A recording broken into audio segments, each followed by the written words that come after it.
In a world where humanity was on the brink of extinction and our protagonist found himself on the verge of death, he saw a gem. With a desperate hope, he harnessed its power to travel back in time, determined to rewrite history and rescue humanity from the face of extinction. As monsters began to pour out from a split in reality, a mysterious labyrinth emerged. Players were given 4 daunting choices. Easy mode, where anyone could survive with ease. Normal mode, where one had to put forth great effort to survive. Hard mode, a challenge only 1% of people could conquer. And finally, solo mode, the most unforgiving and hardest setting of them all. In his previous life, the man was known as the strongest easy mode player. The man cleared the labyrinth with a unique and novel strategy and obtained skills that others were unable to obtain, such as addition, multiplication, attack nullification, and ultimate judgment. And yet his strength was limited due to picking the easy mode. "I'll definitely get stronger this time around," says the protagonist, determined to rewrite the history and rescue humanity from the face of extinction. The story begins in a city on the verge of crumbling into ruins. Our hero travels through its empty streets, with monsters surrounding them, but these creatures seem afraid to approach. Our main hero is found standing behind the monsters eating someone. The 3 monsters noticed our hero, their menacing gaze fixated upon him. The hero was annoyed by the mundane and uninspired names given to the monsters by the system. The monsters then started to charge directly at our hero. Status: you have activated addition. You have activated multiplication. With a single, mighty swing, the hero beheads the menacing monsters. In the next scene, our hero was seen knocking at the door and a man in armor opened it. He was a hard mode player named GM. Our main protagonist, Kong, was seemingly annoyed with hunting easy monsters. GM replies to our hero that only he could defeat the monsters so easily. But what happened to the guy who ran away? The hero Kong grimly replied, "He's dead, eaten by the monsters." GM was shocked as he realized that even a hard mode player had fallen victim to the monsters. To which our hero replies, "There were 3 A-rank monsters, you know?" GM exclaimed, A-rank monsters. Hard mode players are strong, but 1 A-rank monster can match their strength. GM, feeling scared upon hearing about 3 A-rank monsters, emphasized the danger they posed and urgently asked our hero Kong about their location. Kong casually replied, "I killed them all." His friend, with a sign of relief, responded, I see." Kong was on his way. GM then asked Kong to answer him honestly, and questioned whether Kong was not an easy mode player. In response, our hero Kong exclaimed, "What nonsense! There were other players who cleared the labyrinth with me. You can ask them." GM countered Kong, saying, "The easy mode players beside you are all dead, and the ones that spawned died in only 2 days. Honestly, how does an easy mode player survive here?" In the next scene at the cafeteria, Kong looked disgustedly at the potatoes. Kong says to GM, "In easy mode, we had a variety of foods." Right outside the cafeteria, a young guy was seen choking another person in a fit of anger. Kong observed, "It seems like another one who recently cleared the labyrinth is back." With a look of shock, GM told Kong, "That one looks like a hard mode player. You might have to step in." Someone yelling from outside. The angry guy shouted, "Don't mess with me. This cannot be Earth. Everything should have ended after the last return." An older person tried to calm the angry guy and said, "Calm down, this is indeed Earth. While you were back in the labyrinth, the Earth has changed massively." The angry guy yelled again, "Don't mess with me," and knocked out the poor old man with a powerful right hook punch. Kong exhales, "He's really acting up now." Kong sighed and said, "I guess I should teach this young guy a lesson." Kong then tried to explain him, "This is indeed Earth, and mankind is on the brink of extinction." But the angry guy shouted back at Kong, "Don't mess with me." This looks like a typical case where most players who return from the dungeon go crazy because they cannot accept the situation, and it happens quite often. The hero sighed, "There's only one method left. Then I will have to beat you up to make you accept the reality." Hero challenged the angry guy to a battle request. The angry guy, looking down on our hero, said, "How does a mere easy mode player dare to face a hard mode player? Don't you know the difference in skill is like heaven to hell?" The hero replied, "Shut up and fight. I will show you the world that you want to see so badly." The angry guy charged his sword with skills, warning, "Don't regret this. I don't care even if you die." Augmentation activated. Half of base attack is added to the current attack. The young guy jumps fiercely, launching his sword at Kang's neck. Kong Taeson's complete nullification of the first strike is activated swiftly. 0 damage to Kong Taeson. What? The young guy is perplexed. We see Kong grab the sword using only one hand and say, You done?" menacingly. The young man, unable to comprehend his current situation, stands bewildered. "It's my turn now," Kang says as he launches a left punch to counter his opponent. 49 damage to Li Changchun. A mere 49 damage, that's right, he cannot close the damage gap between hard mode and easy mode. In a serious demeanor, Kang says, "Your health is over 10,000, with his fist clenched. Addition activated, current attack is doubled, multiplication activated, current attack is squared, ultimate judgment activated, ignores opponent's defense skills and defense." With his fist charged, Kang raises his fist and taps his opponent on the head gently. His opponent gets smashed into the ground, sending shockwaves everywhere. 64 damage to Li Changchun. The young guy is brutally smashed into the ground. Kang says, "Do you finally understand now? This is Earth now." After losing to our hero, the young man starts crying heavily, saying, "Why is the world like this now? The world was once peaceful, but one day, suddenly, the sky split open and monsters started coming out. Humans were given a final choice: easy mode, normal mode, hard mode, and solo mode. Players who choose the level of difficulty can return to Earth only after clearing the dungeon. Back on Earth, it was on the brink of ruin, completely overwhelmed by relentless monsters. What else can we do? We have to try and save our world," says Kang. The defeated guy, in tears, is being gently helped by the old guy he punched before and other players. In the next scene, we see Kang eating his potato. Gwem asks, "But really, how did you acquire that multiplication skill?" Gwem adds, "I can't believe you have so many overpowered skills, and there are skills that only you possess." Kang, with a mouthful of potato, replies, "Hard work." Then we see another player that arrives from the dungeon, and everyone is now cheerful, clapping to welcome her back. Her name is Li Tian, the strongest player in the world, with a pair of healthy melons and likely our hero's waifu. Our hero, Kang, is already called in by the woman to her chambers. He asks, "Why did you call me here?" She explains that she heard Kang taught a lesson to a hard mode player. She opens her system window and wonders how an easy mode player can school a hard mode player. It seems strange no matter how many times she hears it. Li Tian, level 245, HP 45,810, MP 7,020, currently scared. Our hero Kang says, "What?" then asks her why she's showing him her status window. To which she replies, "I am just checking my window, now show me your ting, show me your window too." Kang Tae-san, level 54, HP 1021, MP 820, strength 100, currently in peak condition. With an innocent face, she says, "Disgustingly weak, as expected." Our hero doesn't look pleased with that remark and watch closely where her hand is reaching. The labyrinth is divided into 4 categories. As soon as the player clears the labyrinth, all of the player's growth is halted, leading to a major gap in strength and difficulties. A hard mode player's stats is easily 10 times greater than our hero's, but none of them could even endure one blow from him.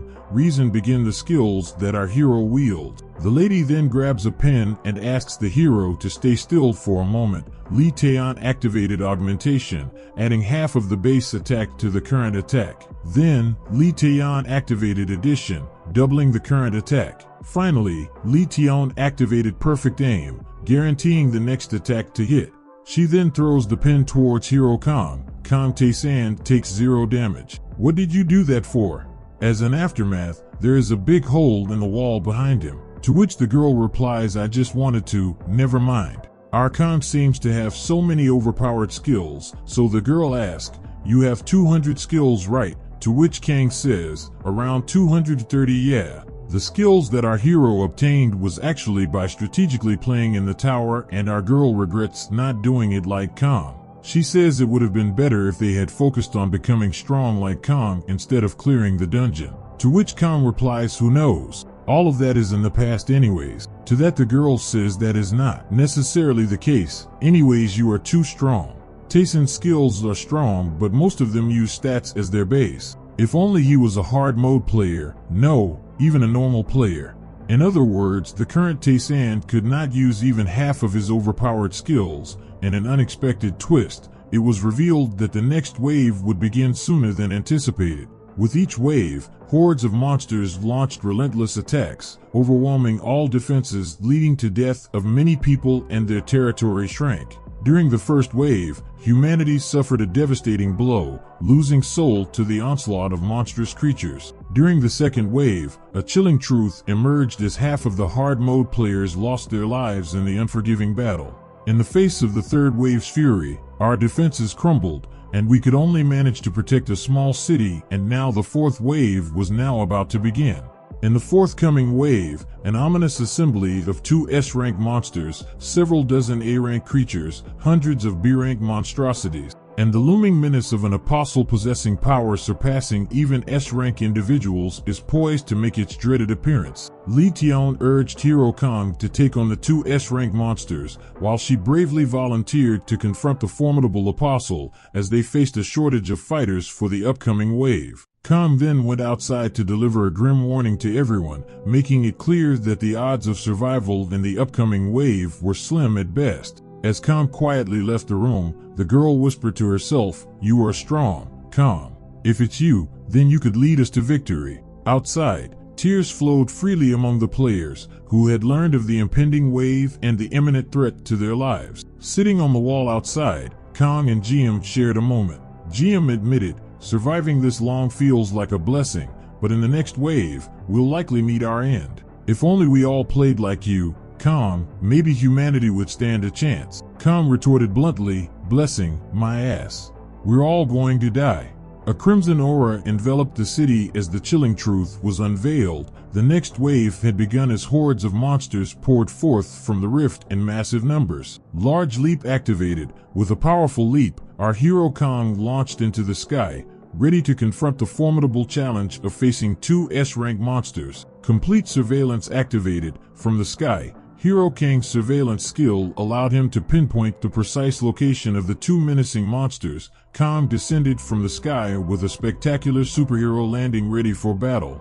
The system status displayed the ongoing execution of all these critical checks: mental instability check, confusion check, fear check, and the instant death check. Status: all checks cleared. With an iron will, your mental state remains unshaken and unbreakable. Your body has developed an unyielding physique. Standing tall, Kong faces not 1, but 2 S-rank monsters, ready for an epic showdown. With his sword held high, Kong can't help but feel a sense of unease, as he hopes these creatures before him are not the formidable defense-type monsters. Suddenly, a system alerts, "You have activated complete surveillance." Facing Monster 7, a defensive behemoth, with a staggering 148,551,233 HP, Kong braces for a challenging battle. Monster 7 anchors itself into the ground with its tentacles extended outward. Sliding along the ground, Kong mutters, 148 million HP, what a joke. It'll take forever to take this thing down. Kang's gaze shifted to another menacing monster nearby. Facing Monster 5, which resembled an octopus and was a long-range attacker, with a substantial 1,255,212 HP, Kong couldn't underestimate the challenge ahead. Armed with his sword, Kong confronted the octopus-like monster, with unwavering resolve. With a swift and precise motion, Kong sliced and diced the octopus monster, cutting one of its tentacles in midair. A voice from the system alerted him, 42 and 35 damage to Monster 5. Kong quickly noticed that his attacks were less effective when targeting the tentacles of the octopus monster, so he then decided to target the octopus monster's head instead. The octopus monster retaliated by unleashing a powerful green laser-like energy beam toward Kong. Kong was struck by the attack, but a system alert followed. Complete nullification of the first attack activated. 0 damage to yourself. Sliding backward from the force of the last blow, Kong realized just how incredibly fast and potent the octopus monster's attack had been. Kong skillfully dodged multiple attacks by anticipating their trajectories and activated his acceleration ability, enhancing his agility and speed to gain the upper hand. With his newfound speed and agility, Kong delivered a powerful strike directly to the octopus monster's head, aiming to exploit its vulnerable point. Despite the accuracy of Kang's strike, he only managed to deal a modest 45 damage, as he was an easy mode player, making the battle all the more challenging for him. The octopus monster retaliated with another attack, but Kang's second skill activated, completely nullifying the assault. He emerged unscathed, ready to continue the fight. Kong leaped into the air, raising his sword high above, ready to strike the octopus monster with a decisive blow. Just as Kong was about to land his attack, a defense-type monster slid in, shielding the damage dealer octopus. Kong had anticipated this move. He saw the defense-type monster's intervention coming and had prepared a counter. System, you have forcibly initiated battle, isolating one of the monster in a yellow shield. For the next minute, only Monster 7 could damage him. System, you have activated addition. The current attack is doubled. You have activated multiplication. The current attack is squared. You have activated absolute judgment. Opponent's defensive skills are ignored. His total damage reached 9,604, which is not enough. Due to his status as an easy mode player, Kong had low base stats, leaving him dependent on his skills to overcome challenges.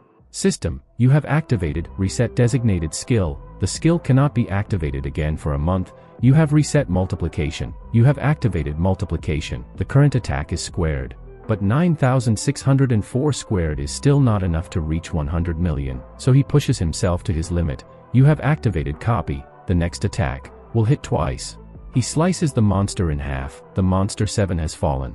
Soon after, our hero was hit by the green laser, suffering 22,543 damage. Due to the overwhelming power of the attack from the other monster.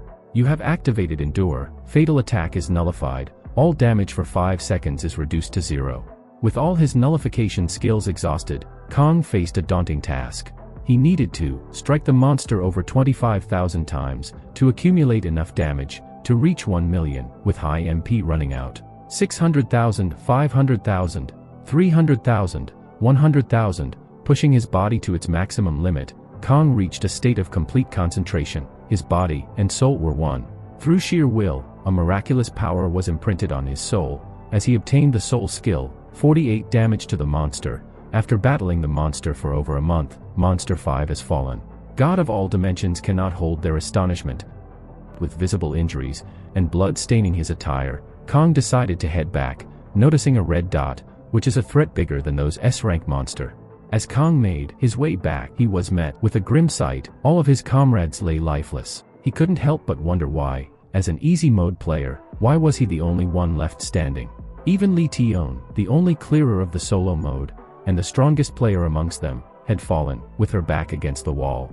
And the one who killed her was an apostle. System, you will die soon. Successfully resisted. In a final desperate move, our hero lunged forward, stabbing the apostle with all the strength he could muster. But unfortunately, the apostle delivered the fatal blow, bringing an end to our hero's valiant struggle. As he fell to the ground, his HP has reached 0, fortitude is activated. He would be forcibly kept alive for 1 minute. In those fleeting moments, as the last human on the brink of death, he couldn't help but believe that this was the tragic end of humanity. In his fading consciousness, he noticed a glimmer of hope, a gem, the very thing she had fought to protect before her own demise.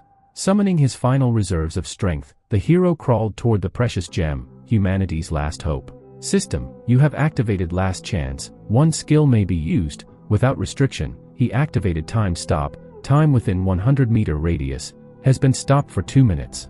The gem is called Ouroboros Bezoar, a bezoar of gods that controls the cycle of life, that can turn back the time. As Kong journeys back in time, he notices his former self, weakened and bullied by his parents. He was incredibly frail and haunted by trauma. However, that's no longer the case since he has now realized his true potential. The moment he regains consciousness, he reaches for his phone. He's arrived just in time. On January 1, 2020, the very day the dungeon is set to break. While Kong enjoys a long-awaited pizza, the moment arrives. We witness a rift in reality, from which a colossal monster emerges. A massive dragon wreaks havoc with its fiery breath. The system's voice echoes, "Your world is under siege by invaders, and your weapons are futile. A benevolent entity has taken pity on you." Each person is presented with a choice to pick a difficulty mode and enter the dungeon to gain power. There are different modes available. Easy mode, where you'll find plenty of food and resting places everywhere. It's so easy that even the ordinary and fragile can clear this mode sooner or later. Then there's normal mode, where food is scarce and resting spots are significantly fewer. Surviving here may be challenging, but with enough effort and resilience, it's manageable. Hard mode is the toughest, with extremely rare food and scant resting places. This mode will truly test your limits, and if you don't ensure maximum safety, you'll meet your demise. Solo mode, on the other hand, is a different beast. In this mode, you're on your own, encountering only monsters and NPCs. You won't see anyone from your world, and survival is nearly impossible. They say if you want to live, don't choose this level. Our hero boldly selects solo mode. After making his choice, he reminisces about the past when he was approached by the girl and had asked, "How was the easy mode?" She replies, "Just NPCs with repetitive behavior and predefined answers." Curious, he inquires about the differences in other modes. The girl explains, in solo mode, the NPCs are super intelligent and move freely, just like real people. Our hero proceeds towards the gate and meets the gatekeeper, who introduces himself as Baruchman and declares he will be his guide. Baruchman gives a disclaimer and begins explaining the maze. It has a total of 100 floors, with major changes every 10 floors. The deeper you go, the more difficult it becomes. On the first floor, there will be a man selling items, he says, and hands our hero a leather armor and a rusty sword. He also receives a wrist guard, which is new to him. Before entering, the guard reminds him to keep checking his skills, as they will be added gradually. As our hero enters the maze, the guard notices something peculiar about his personality. The maze was created long ago by a great wizard, and rumor has it that it grants the conqueror one wish. This maze is like a living hell, where horrific entities move without breath, and living things perish. He reaches the first floor, where eternal glory awaits him, breaking through the deep, dark abyss. This place is brimming with hidden locations and secrets, offering rewards upon clearing these areas or uncovering their mysteries. He embarks on his quest on the first floor, with the task of defeating the boss to proceed to the second floor. The reward for this task is a potion of random stat increase, with a secret reward shrouded in mystery. He recalls his last conversation where he was told he could find powerful items in the merchant shop.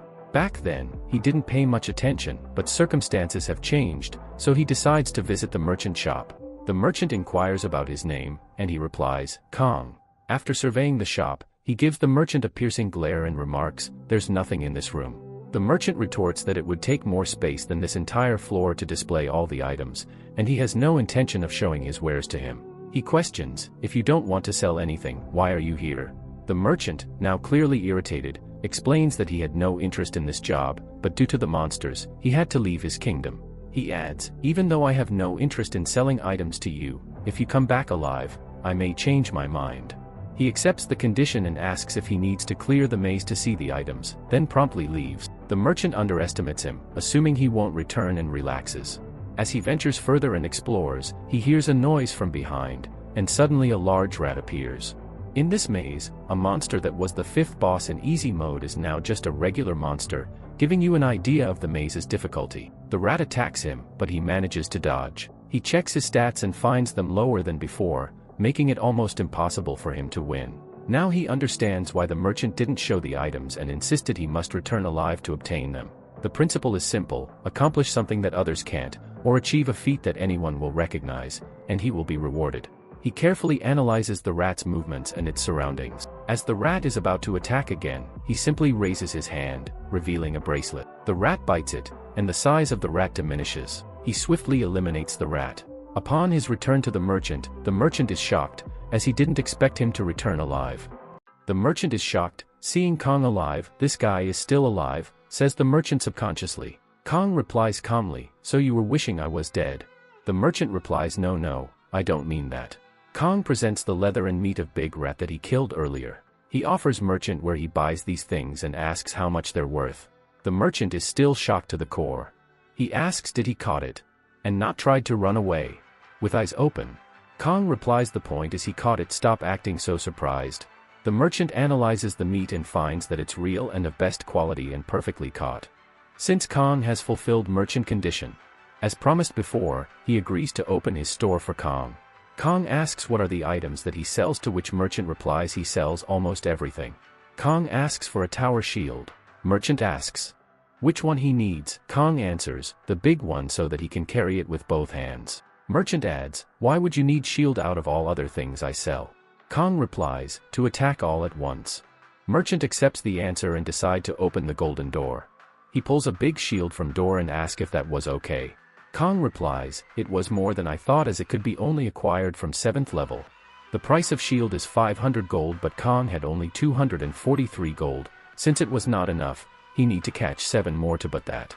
He simply turns around and start to walk. Merchant asks, where are you going? He replies, I need more gold to buy that. Merchant says, don't worry about it, and gives him for free. Merchant says you can buy some other stuff with your gold, wait a bit.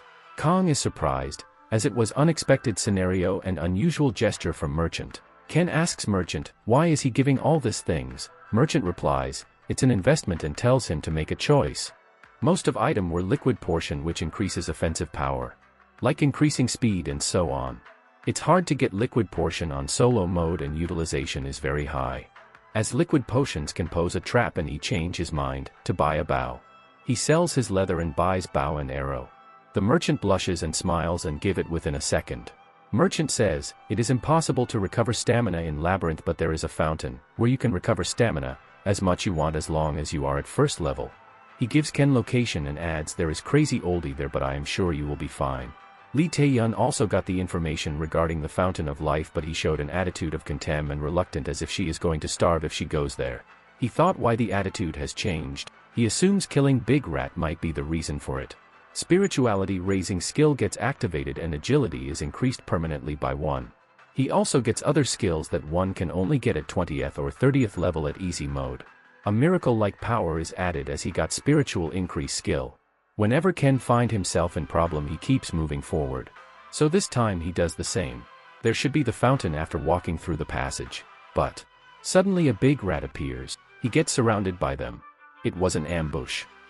The big rats have surrounded him. Even the brains of those rats know that they have an advantage. However, the rat leaps towards Kong. He raises his shield and blocks it. He cannot be shaken, since he has witnessed countless players who met their demise due to variables. He unlocks the Unshakable Mind ability. All stats increase. He is able to catch up with the rat's reaction, as he has acquired tough leveling up and successful judgment. So then, he eliminates the rat easily. He moves forward and reaches the sanctuary. Enemies such as wild monsters cannot enter this place. He is the first player to discover the fountain. First discovery bonus, intelligence increased by 1 permanently, and mana by 2 as well.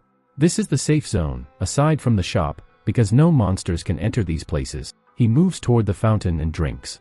All the wounds are healed, and stamina is also restored. The fountain water has put him in the best condition. It can heal the physical state but not the mental state.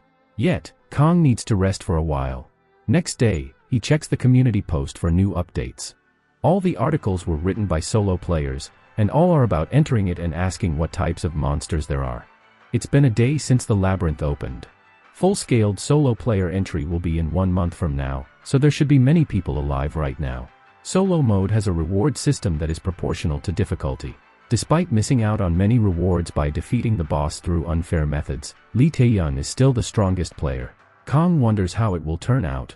It's indeed tough here without enough information. He pulls out the rat's meat and eats it. However, it was raw, and his judgment failed, resulting in food poisoning. Due to it, Ken has been losing strength for 2 days. It's only with the help of a healing potion that he has managed to stand up, or else he could die. Food poisoning is a beginner's nightmare, so cooking skills are essential. It's too difficult to get food in the labyrinth. There is emergency food in the store, but it's very expensive. Eventually, there will be no option aside from eating creatures within this place. He gets food poisoning again. He gains strength again thanks to the fountain. Resistance against countless diseases has been obtained. Special passive skill, disease resistance. He goes into the water to increase his other skills. He dives into deep water, keeping moving forward despite the pain. Unlocks new skill, apnea. New special passive skill activated, line of death.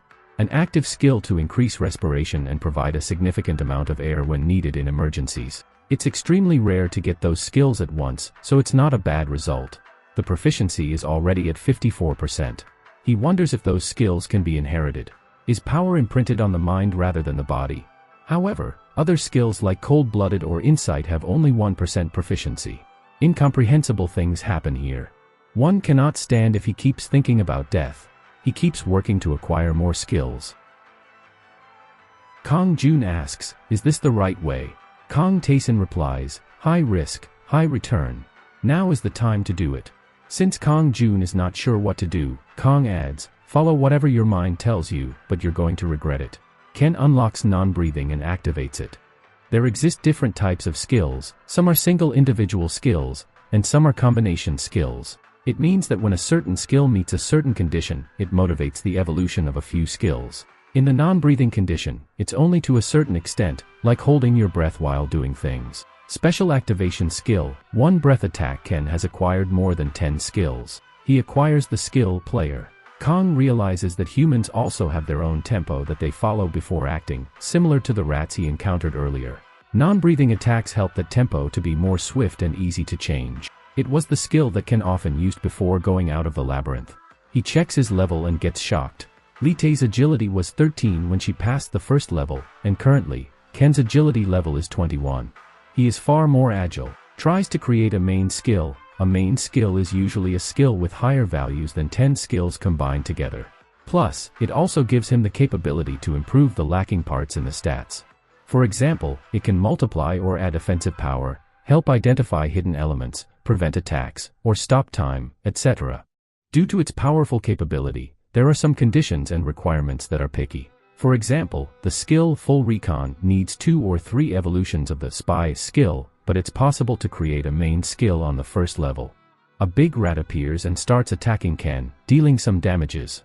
He lets it attack him and says, "Let it have some fun." The rat keeps dealing damage until it reaches the empty phase and is in danger of dying. He kills it. Mastery of Death increased by 3 and Calmness by 2. A few more rats attack him but meet the same fate. Skill Holding On. With this skill, one can negate lethal damage once and remove all damage for a period of time. The only person who can get benefit from this is Ken. There are specific ways to acquire any skill. Either you earn it from someone, complete the task that others failed to acquire, or by doing an action that mimics the effects. He got the non-breathing skill by holding his breath and using his sword in that situation, resulting in the acquisition of the non-breathing attack skill. He wants to obtain a skill that eliminates deathly attacks. It's simple, you just need to block deathly attacks continuously. Since you know you've got a skill that saves your life, fear should not be an excuse. If we don't take risks, we won't gain anything. He checks whether he could further keep acquiring skills or not. There were 200 in total. Suddenly, a man appeared, the same individual who had been searching for God. Since no monsters can enter the fountain, he must be an NPC, Ken assumes. The man asks if he is an adventurer by any chance, one of the people who venture into the labyrinth for the sole purpose of conquest. Ken remembers Lee referring to an old man she encountered at the fountain. She also adds that he was some kind of knight who served God. The man rushes and attacks Ken, yelling, "Now block this," and attacks with his fist. The line of death has been triggered. Consequently, Kong blocks the punch with his shield. The impact he feels is tremendous. Following this, a new skill is unlocked, and his power increases by 1. In a fraction of a second, Kong spots another punch approaching him. Realizing the power and skill difference between him and the man, he knows he can't avoid the punch. The punch is so strong that Kong ends up flying and crashing into a wall. While it would have caused 100,000 damage, his defense reduces it to 30,000. Kong is shocked by the old man's power. Furthermore, he realizes that not only monsters, gatekeepers, and other solo players are absolute monsters in terms of power. Impressed by Kang's skill, the old man praises him, mentioning that he was worried about Kang's abilities. Kong, determined, replies, "I can't just get beaten up by you." The old man adds, "I didn't want to kill you, so it was not a lethal attack." He continues by saying, "You have the ability to endure the attack even if I attacked you seriously, so there should be no problem." He commends Kang's skill when stepping into the line of death, calling it incredible. "That was actually a good skill. To be honest, I was worried you were weak, but you are actually good. You have overflowing passing skill." The old man asks, "What's your name?" Kong replies, "Kong Tae-san." The old man says, "It's an honor to meet you. I am the one who seeks God, they call me Ainsar." Li-Tei was looked down upon by this man. Puzzled, Kong asks, "Why are you attacking me suddenly? Are you a bully?" The old man replies, "I may be a holy knight, but I don't bully anyone." He adds, "I attack people to evaluate them, to see if they can survive and if I should acknowledge them." He continues, "Kong, you have passed the evaluation." Curious, Kong asks, "What kind of god are you looking for?" Intriguingly, there are many gods in the labyrinth. Various gods test the players and grant them wishes. However, since gods only exist in solo mode, most were not interested. But soon, Lee discovered how terrible gods were. The old man replies, "The more people know about our gods, the better." He explains, "The god I serve is the god of love, called Lebaninov. She is very kind and used to bond with those in love. Sadly, there was no goddess loved more than her, but that world was destroyed, and I am the only one who still remembers her." Kong asks, "Did you come here to find her?" The old man replies, yes. Lee has mentioned her to Kong. Furthermore, she was badly injured and devastated when Lee found her. Kong ponders, should I tell the truth or let it be for now? The old man inquires, do you have to hurry down this place? Kong responds, no, not really. My purpose is not to clear it but to become the strongest. Seizing the opportunity, the old man offers to teach him Lebaninov's skill. Kong accepts it and asks, what's the price? Curious, Kong asks, is this an apology? The old man replies, not exactly, but I offer it because you deserve it and thought you would need it in the future. Realizing that obtaining a new skill with one attack is much easier than risking his life for a single skill, the old man says, that's a relief, I almost made myself an enemy of God. Let's get started, the old man says, hit me with your shield now. In the labyrinth, there are numerous skills, but the basic ones can be acquired effortlessly with a single motion. For example, if you wield a sword, you gain swordsmanship, if you use a shield, you acquire shield proficiency, and if you opt for a spear, you obtain spear mastery. The moment you wield these weapons, you gain the respective basic skill. The higher your proficiency, the greater your knowledge and utilization of the weapon. Virtually all players possess these basic skills. Then, there's a skill that amalgamates all these basic skills. While it may not sound flashy, it's arguably the best. An old man referred to it as the Iraq weapon art, and even the goddess personally praised me for it. This is the skill I'm going to teach you. Kong took a deep breath but underestimated its value. The old man asked, do you think it's useless? Kong replied, yes, because nothing changes when skills are combined. It might be different if it were a primary skill, but due to a system error, combining weapon-based skills seems meaningless.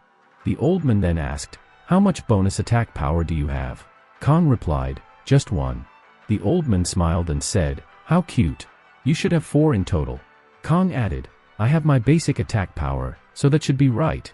The old man underestimated and said, attack me with all your might. The old man, with his hand on his head, complained, did you really have to hit me in the head? Kong replied, my bad, LOL. He then instructed Kong to hit with his fist, resulting in 2 damage. The old man asked, do you get my point? Kong inquired, so, what you're saying is that damage dealt varies according to the weapon? The old man replied, yes, that's why adventurers use weapons. If you wear a gallant with 50 attack power and a sword with 20 at the same time. If you attack with a sword, you'll deal 20 damage, whereas with gallant, you can deal 50. There's no way you can deal the combined damage of 70. Kong remarked, isn't it obvious? If it's like that, why wouldn't everyone carry multiple weapons? The old man explained, that's why we only focus on one primary weapon to improve its proficiency. Isn't it inconvenient to use only one weapon in battle? That's just absurd. In a battle, your life is on the line, and you should use every part of your body.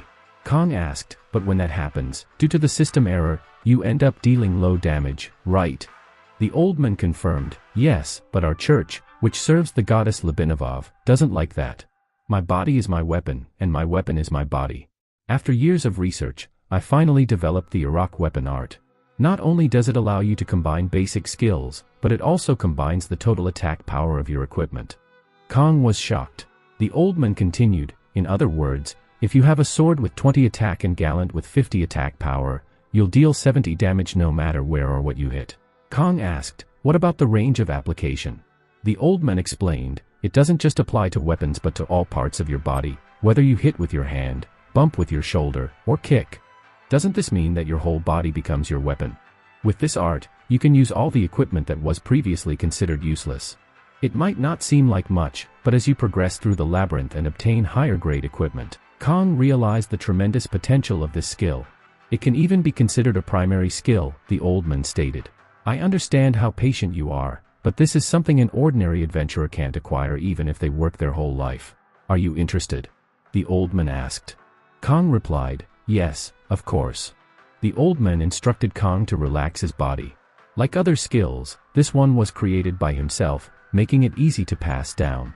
With his proficiency at 100%, Kong could receive it without any issues. The basic skill was now combined with the Iraq weapon art.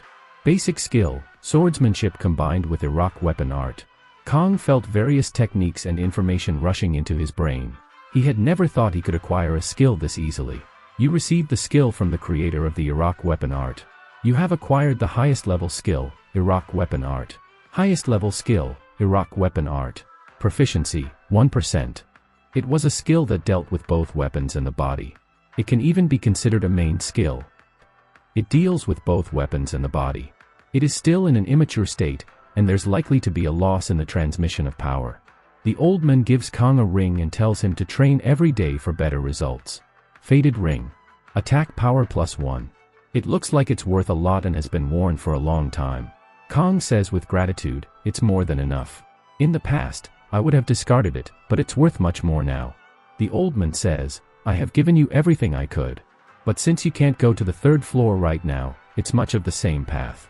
Wanna try sparring with me and test your skills? Kong accepts. They start sparring. In the labyrinth, all actions are evaluated. If you look carefully at any seemingly useless room and find something, your direction proficiency increases. If you constantly block attacks, your shield proficiency increases. That's why fighting against the strong is meaningful in itself. Kong, did we fight for 2 whole days? Passive skill, continuous battle. Proficiency, 3%. A battle can last a long time, and you won't get tired easily. Thanks to this skill, Kong could fight an S-class monster for 2 days. He had given up on solo mode because he could only acquire this skill by fighting other players. The old man commends Kong. For a 1st floor player, you possess unbelievable skill and sense. As I expected, my eyes don't deceive me. The old man continues, then promise me 2 things. Since you have learned Iraq weapon art, you can teach it to anyone, but if they are worthless, then never teach them. If you violate this, then I'll find and deal with you myself. The second one is, if you discover anything about Goddess Lebenovov, let me know. But I doubt we can meet each other again. The old man says, I'm not expecting it either, but let's hope for a miracle. For Einzar to succeed in finding the goddess, either she would not have died, or she would have died with Einzar. In other words, unless a big variable occurs, Lebenovov must be killed by someone before he finds her. Kong can't decide whether to tell him about the goddess or not, yet he asks, do you want to know the location of the goddess? The old man replies, yes. Kong says, I know where she is. The old man is baffled. Meanwhile, Kong reveals he knows where Goddess Lebeninov is. The old man warns him to stop joking with him. Even after wandering around for eons, the old man could not find a trace of the goddess. Nevertheless, the old man could not believe that a mere 1st floor player could know the whereabouts of the goddess. Kong had already anticipated this kind of response from the old man, so he said, Old man, you can trust me. There's an item related to the labyrinth in my world. With powerful hand gestures, the old man shouts, nonsense. There's no such thing as a map for the labyrinth. However, Kong calmly replies, a map for the entire labyrinth does not exist, but a map to a specific entity does exist. The old man could not hold back his tears anymore. There was hope that he could finally meet his beloved goddess once again. With a sincere look on his face, Kong reveals, my lineage has the information about it, and we had already deciphered the location of the gods. Kong managed to hide his secret from the old man and told him the location of the goddess, the 78th floor in the Universal Library, the 24th secret room. The old man is stunned, his eyes filled with tears of hope as he realizes the Universal Library is the place he has not thoroughly explored. Excited, the old man grabs our boy Kong, saying that he was truly grateful and had never felt this indebted to someone before. Kong notices the old man is squeezing a little too hard, and his shoulders start to hurt. The old man apologizes. It seems he lost control over his emotions for a moment. Kong asks the old man if he was going to leave right away. But the old man says first he needs to prepare as the 78th floor is a dangerous place. The old man thanks our boy Kong from the bottom of his heart and offers him his dusky ring, which increases health by +20. The ring is given to priests in certain sects, and there's only one left in existence. Kong realizes that to get an item of this quality, you would need to be on at least the 30th floor on easy mode. Yet, he is getting it on the 1st floor in solo mode. The old man adds, normally, I would not have considered giving it to a 1st floor adventurer. However, I see you as an exceptional one. The old man bids farewell and heads towards the divine being with a kind of a scary look on his face. Can he find the goddess? If he does find her, would she be alive, or is the goddess already dead? Regardless, it will be a long time before I meet the old man again. Kong is killing monsters on the East floor. His agility has now reached 25, and even the big rat is easy to deal with. System notification, you have triggered soul boost. The gap between your soul and your opponent is too large. You have gained nothing from the opponent. As Kong takes his foot off the rat, he realizes that he cannot gain more stats from the 1st floor. He would now move to the 2nd floor. But before Kong moves to the next floor, he has a place to visit. There's a place in the labyrinth called the Secret Room. There is at least one hidden in each floor, and a large reward awaits those who discover it: magic staff, ring of levitation, permanent stat boosting potions. Only one person can enter the secret room, and the competition was fierce when it was in easy mode. As Kong is poking his fingers through the labyrinth walls, he realizes it all depends on luck and experience more than skill. But this is solo mode. Here, Kong can get all the secret rooms. Monopoly it is then. As Kong wonders if the location of secret rooms is the same as before, he opens a door. While the labyrinth's difficulty map is different by difficulty, it had the same basic structure, so there was the same feature in the secret room. Kong has finally found it, the one piece of this world, the secret room. Only one entrance exists, and inside is an entirely empty room. A room most players ignore and pass by because it seems pointless. The secret room was in such a place. Kong then starts pushing the bricks in order to activate the secret room. Kong presses, rotates, and extracts, doing all kinds of things to the poor bricks. If there is no change, he moves on to the next brick. Kong thinks to himself it is better than the room where he had to endure for a week with nothing in return. Proficiency in detection has increased by 5%. As Kong rotates a brick, the walls break down. He is the first to discover the secret room and has received the title Adventurer. Intelligence has been permanently increased by 3. Kong notices the secret reward for the secret room. He then looks around, goes back to the labyrinth, where he notices a rat sleeping peacefully, minding his own business. The poor rat squeaks as Kong steps on him.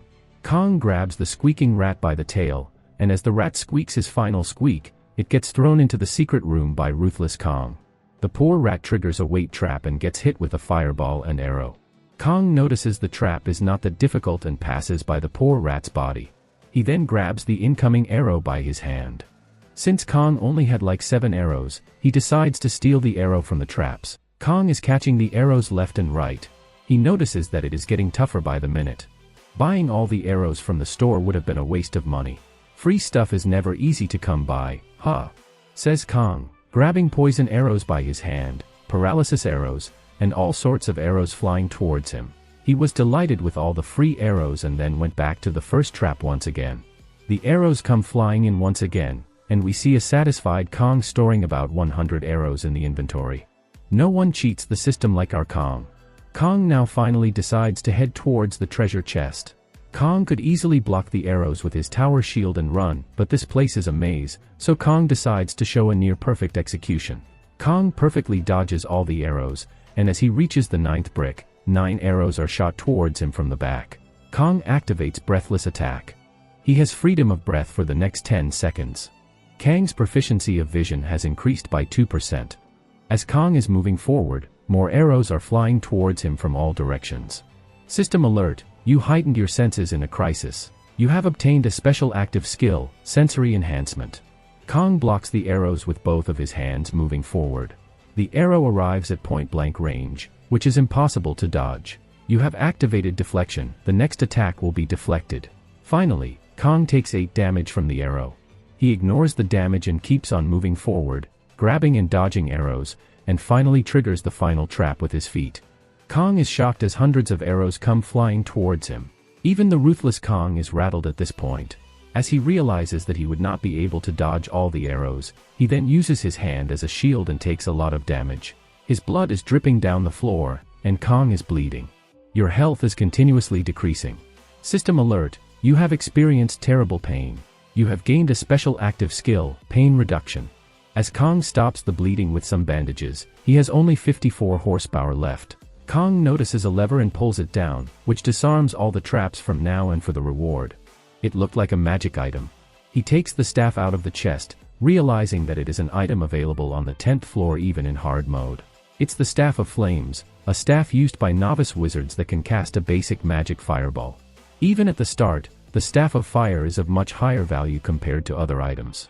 Kong wonders if it is an average reward for solo mode. As Kong makes his way outside the secret room, the angry wife of that sleeping rat appears for revenge. Kong deals with the angry rat with a swift kick. The rat wants to have another go at our boy Kong. System alert, despite being incapacitated for a long time, you had no issues in your actions. You have obtained a special active skill, Unyielding Will. Kong stomps the rat with his feet, makes his way towards the sanctuary, and sips the healing water, returning to perfect condition. Kong sits down and looks at his new skills: special constant activation skill, pain reduction, and sensory enhancement. These skills might not be useful now, but as their proficiency increases, they would exponentially improve. Special activation skill, unyielding will. No amount of wounds or injuries can break your fighting spirit. You can ignore injuries and fight for 10 seconds in combat. Finally, the staff, the biggest gain from the first floor, the fire magic staff. Basic magic fireball, mana consumption 3, and proficiency 1%. Kong realizes that he has gotten everything that he can from the first floor and decides to descend to the second floor. The structure of the labyrinth is simple. Each floor has a staircase leading to the next floor, guarded by a boss. The player needs to defeat the boss and keep moving forward. In the next scene, we see Kong standing in front of the big red door, ready to face the boss of the first floor in solo mode. As Kong makes his way inside, we see the mother of all rats. Kong moves towards the floor boss with no hesitation at all. A giant rat has appeared as it lets out a big squeak. The giant rat used to be the floor boss of the 10th floor in the easy mode, and it had taken out lots of players in the past. But considering everything Kong has experienced in the first floor until now, he was not surprised. Kong brought his tower shield out, ready for the boss battle. The giant rat was not something a first floor player could defeat. That is why Lee Taeyun had to resort to trickery. The method she used was simple, knowing that the labyrinth boss could not leave its chamber. Filling the rat room with oil and setting it on fire was all it took. A pretty logical approach, given enough time. Considering she was the only player surviving the solo mode from Earth, Kong thought her strategy was near perfect. But from his previous experience, Kong knew it was not the fight the labyrinth wanted. Kong was ready to face the giant rat with his staff and shield. The giant rat charged at our boy Kong, and he activated a fireball, dealing 14 damage to the giant rat. To become stronger, he knew he had to show a flawless fight. As the rat was engulfed in flames, Kong checked for the burn status. Assessment successful. The giant rat is burning. Kong then took out his bow, and fired a poison arrow at the rat, but assessment failed. The giant rat seemed unaffected. Kong had shot yet another arrow in succession, which left the rat squeaking in agony. The target had become paralyzed, immobilized until the next attack for 10 seconds. Kong then took out a bunch of arrows from his inventory, with a smug look on his face. By paralyzing the rat with an arrow and firing the poison arrow, assessment was successful. The giant rat is poisoned. Kong kept on continuously striking the rat with arrows, and their status effects added to the continuous damage. The ferocious giant rat lay down, covered with arrows, as its gaze fixated on Kong. Kong grabbed his shield, ready to hit the giant rat. He thought of this battle as child's play. System alert, the giant rat has been weakened. Damage will be more effective. But now things had just got real. Kong focused on what was about to come next. The rat's health had reached a certain level. It was about time. Berserker mode is activated when health drops below 20%. Kong was reminded of the horrors and casualties when the giant rat entered Berserker mode. Coming back to the present, the giant rat was enraged. It had entered Berserker mode. Kong readied himself as the second phase began. It was a head-on battle now. The rat threw a huge claw, which was blocked by Kong using his entire body. Blood came out from his mouth. Kong took 8 damage. With his current strength, Kong could not handle the rat. To defeat this towering rat, he decided to base his strategy on his best stat, agility. Kong attacked the rat with speed, using his shield, leaving the rat shocked, mouth wide open. The rat looked at Kong and noticed that he was not there. Kong charged at the giant rat from the back, using his shield. System alert, you have dealt 7 damage to the giant rat. The rat screamed in pain and managed to throw a huge uppercut, but Kong blocked it by putting his body weight and leaning on the shield. Kong took 7 damage. Finally, he dealt 7 damage to the rat, and the giant rat fell down. The rat was now desperate, trying to bite our hero Kong, to which he was barely holding onto life by blocking with his shield. Kong took his sword out from the inventory. System alert, you have activated apnea. You gain the freedom of breath for the next 10 seconds. Kong sliced and diced the giant rat, dealing continuous damage to it. But the rat managed to land a claw strike on Kong with a big squeal. Kong took 24 damage. He realized that at this rate, he could only take a few more hits. Therefore, he tried to finish it off as fast as possible. Kong rushed in with his sword and took 25 damage. He activated the dodge, so the next attack was dodged, and he struck the rat once again in the process. As claws came flying in, Kong performed a counter. The enemy took significant damage. Kong pointed the sword and stabbed the rat directly in the chest. System alert, you have dealt 20 damage to the giant rat. With the last hit, the giant rat was defeated. As the battle ended, Kong was bombarded with system notifications. You have defeated a challenging enemy alone. Agility permanently increased by 2, mana permanently increased by 3, your strong strike has been activated, strength permanently increased by 2, agility permanently increased by 3. Your level has increased, you have achieved the best condition. You have defeated the first floor boss and obtained 1 random stat increase potion. You have understood the hidden elements of the first floor, secret reward, designated stat increase times 2. Kong drank these potions while he sat over the defeated giant rat. With the designated stat potion, Kong had increased his strength stat by 2. Kong then looked at his current stats, level 4, health 155, mana 15, strength 17, agility being the highest at 30. Kong wondered if having these stats on the first floor was ridiculous. He then remembered that he had also unlocked a skill, counter, mana cost 5, proficiency 1%, counterattack an enemy's attack, dealing significant damage to the enemy. After checking everything, Kong lay down and suddenly remembered what happened to the solo mode first floor basic strategy he posted on the community. He opened the system window and had a look at the community post with a grinning face. As Kong opens the community tab in the system window, he notices something strange in the comments about the solo mode basic strategy. Players were arguing in the comments about Kang's methods. Lee Sang, with her healthy pair of melons, looked shocked as she was reading through the strategy. However, what surprised our boy Kong was the state of the community. In his previous life, everyone was devastated in the labyrinth. No one was talking about his strategy back then, there were just desperate posts. But in this life, people were posting positive results. Lee Sang even managed to reach the fountain of life and thanked our boy Kong in the comments. Everybody in the community was wondering, where did our boy Kong go, and when would he post once again? Kong noticed that the flow was changing little by little. In the next scene, Kong stared at the entrance of the second floor and wore his martial artist's glove, ready to enter the second floor. Kong made his way through the labyrinth's floor stairs and noticed that the power here was not very strong. Finally, the second floor quest began with a system alert, defeat the boss on the second floor and proceed through. The rewards for the second floor were a mana enhancement potion for beginners and a secret hidden reward.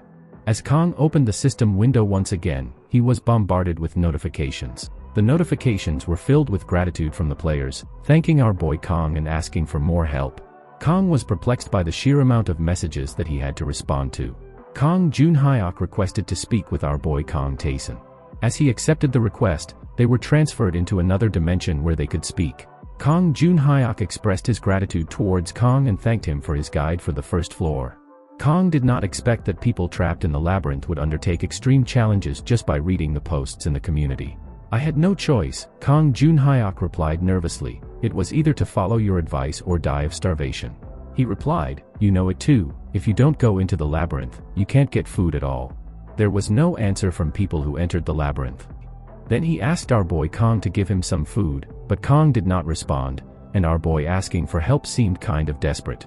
At first, our boy Kong was thinking about running through the labyrinth and devouring everything that he comes across, but in that critical time, he noticed that even if everyone was frustrated at first, as Lee Sang reached the fountain of life, others believed they could do it as well. He asked how many people succeeded in the big rat hunt, to which the boy in the red vest replied, it's just me and Lee. Kong was surprised, as Lee Sang was the first person to clear her solo mode, but he was seeing this guy for the first time. Maybe in the previous attempt, he recklessly fought and died. Kong thought to himself, since he won against the big rats, he must be similarly talented as Lee Sang. He then decided to call him an irregular, who had survived thanks to his post. He also told them that an NPC would test your results, and how he would treat you would depend on your behavior. The boy in the red vest asked Kong if he was alright. The red-armored Kong continued, no, brother, you are giving us too much information. I appreciate your help, even though we are breaking through the labyrinth together, we are in a competition now. Our boy Kong looked uninterested. The red-armored guy continued to praise himself, saying that he would surpass our boy Kong in the future. As Kong hit the guy in the forehead, he said, you are talking nonsense again, and what kind of competition is this? He added, we are all humans facing the same impending destruction of our planet. The reason I am sharing various information with you is simple, to prevent you from getting lost in strange or dangerous places. You know it too, right? There are a lot of people who died after following my strategy, Kong added. The red armored guy seemed to realize Kang's point. Kong wrapped up the conversation and walked on the second floor of the solo mode. The first floor was just the tutorial. It was said that the second floor is the true beginning of the labyrinth. With a serious look, he stood in front of a building. Goblins, carrying knives and shields, were ready to ambush him. Kong opened the door with a kick, and a system notification appeared. Goblins with a bow appeared, goblins with swords, and a goblin with a shield appeared. The goblins then charged at our boy Kong. Kong took out a bow and arrow with a smile on his face, ready to face the goblins. Kong stood ready to face the formidable goblins, armed with their weapons. As the goblins rushed at him, he swiftly retrieved an arrow, preparing to confront the group. Their limited intelligence led them to attack in numbers. Kong took aim and fired, striking a goblin squarely in the chest. The wounded goblin screeched in pain, while another managed to block the arrow with his arms, rendering him paralyzed. A third goblin, carrying a shield and a knife, charged at Kong. He skillfully blocked the attack with his own shield, leaving the goblin shocked. In a matter of seconds, Kong pinned the goblin to the ground with his shield and finished the job with his dagger. The remaining two goblins, witnessing the fall of their comrades, lunged at Kong with their long swords. Kong, however, remained calm, only noticing the shiny swords they wielded. As the goblins closed in, Kong swiftly retrieved a wooden staff from his inventory, and as fire began to accumulate within it, a deafening explosion echoed throughout the room. In the midst of the chaos, Kong admired his new sword and shield combination. Another notification appeared: Rusty Sword, Attack Power +2, it can be used somehow. Followed by Wooden Shield, Defense +3, it is small but can block most attacks. Kong proceeded to open a door leading to a room filled with the crimson aura. As he observed the intense aura, a red system alert appeared, announcing the discovery of the Altar of Recap. Kong received a permanent intelligence boost of 1 and a mana increase of 2 as a first discovery bonus. It was revealed that the labyrinth's gods had various personalities, some favoring or opposing players. Some gods even regarded players as mere plaything. Kang's attention was drawn to a giant door statue of Recap, hinting at an even darker and more formidable power beyond. Another notification appeared: Altar of Recap, an altar created by Recap's servants, the gateway to godhood. Kong decided to accept a subquest from Recap, which marked the beginning of his challenge. Recap was delighted by Kang's determination. A crimson glow materialized in front of Kong, forming a warrior in full body armor. This armored figure was Recap's servant, and Kong was given a system alert: Recap's trial, defeat Recap's servant, fake. The servant possessed overwhelming power and swiftly attacked Kong, inflicting 25 damage despite Kang's attempts to block with his shield. Realizing that a shield was futile, Kong drew his own sword and prepared to unleash a two-sword style technique. The clash of their blades resounded, and Kong managed to push the servant back. However, he realized his opponent was much stronger than anticipated. Kong decided to change tactics, creating distance between them. After a quick turn, Kong charged at the servant, delivering a series of powerful blows, totaling 6 damage twice. The next attack left Kang's sword lodged in the servant's armor, so he discarded the blade and landed a powerful punch to the gut, dealing an additional 4 damage. Drawing upon the weapon art he had learned from an old man, Kong stayed close to his opponent, preventing it from using its full strength. Recap watched in amazement as Kong skillfully engaged his adversary. Kong temporarily withdrew to catch his breath, and a system alert indicated that Recap had manifested his power, reducing his area of influence. In the heat of battle, Recap unleashed the full potential of the armored servant, boosting his intelligence and skills. Kong was taken aback, barely managing to land a blow before the servant's power was elevated to its maximum. The system alert announced a significant development: our boy Kong had encountered Recap's servant, and this time, it was no fake. The armored guy took his sword out and assumed a fighting stance, ready to face our boy Kong, unleashing a powerful crimson aura. With his stamina running out, Kong noticed that the fake label was removed from his opponent. He then took a fighting stance as well, prepared to face the fully powered armored guy. In the heat of the battle, he realized that the earlier method he used to damage wouldn't work anymore, as his opponent had gained intelligence. In the meantime, Kong barely managed to block the attack with his sword. The armored guy then attacked Kong with a vertical swing. Kong was barely holding on and kept on taking damage despite blocking his opponent's attacks. Kong was struggling, as even the movements of this thing had changed. Then, with a powerful blow, Kong was sent flying by the armored guy, who was closing in for yet another attack. Kong took 25 damage, as his back smashed against the wall, and blood started to come out of his mouth. Our boy was really struggling at this point. However, he gritted his teeth, and managed to stand back up. Kong wiped the blood from his mouth. He realized that in the labyrinth, every movement and action is evaluated. After a certain level, every capability is described as a skill.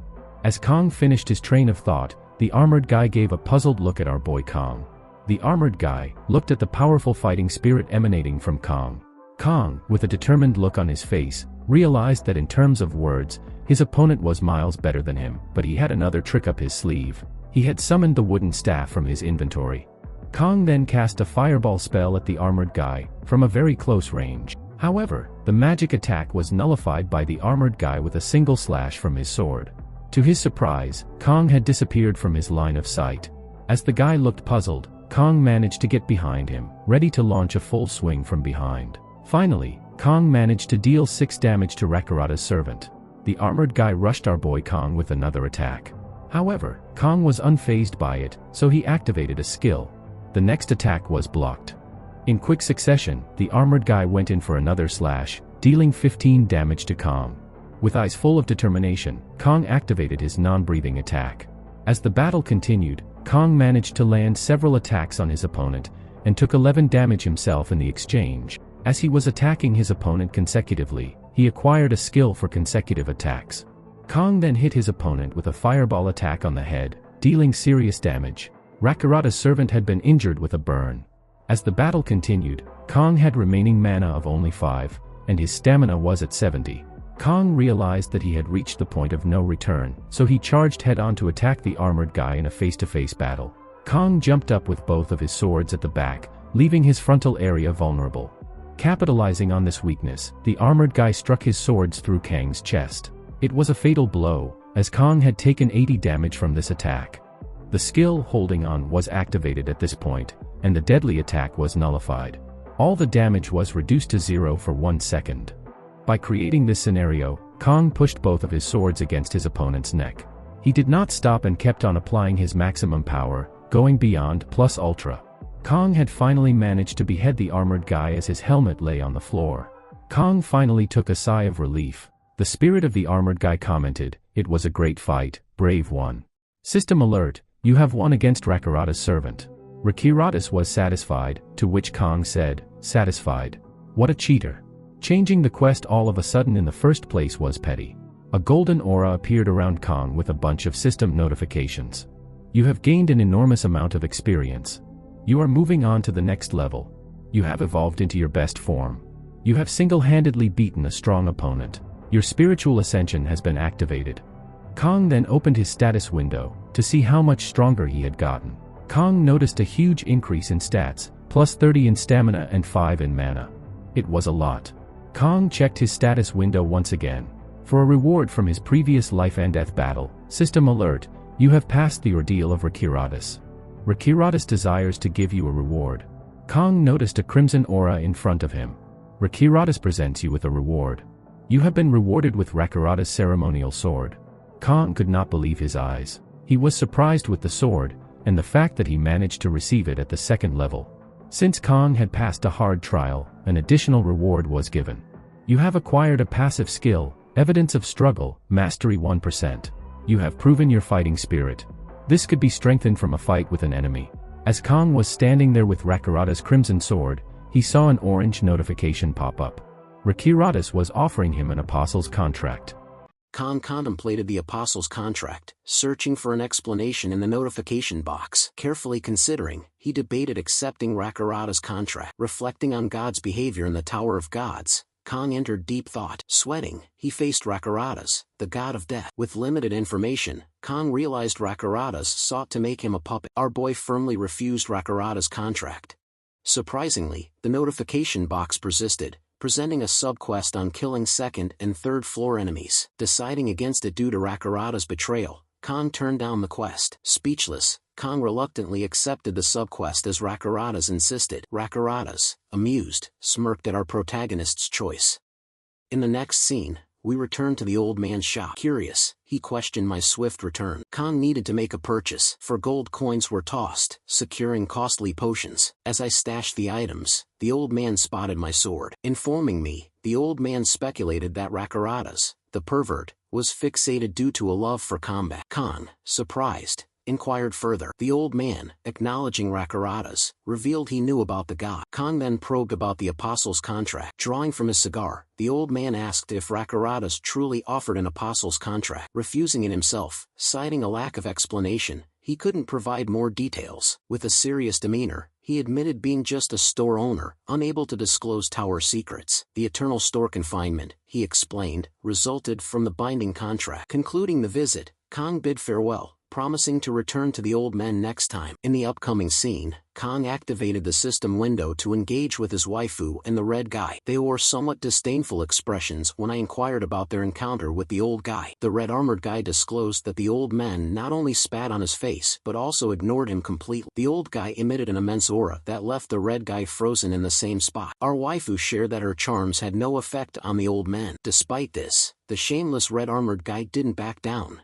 He persistently begged for rewards, but his attempts were in vain. Khan had an epiphany that to secure better rewards in the tower, one must display more courageous actions. Our waifu contributed to the conversation by mentioning she was still confined to the first floor. The red-armored guy also conveyed that almost no one had successfully cleared the floor until now. Having gathered both of them, Khan instructed his waifu and the red-armored guy to listen carefully and unveil secrets of the first floor. Our waifu was on the verge of excitement when he disclosed that the level's boss was a giant rat with an attack power of 3,000.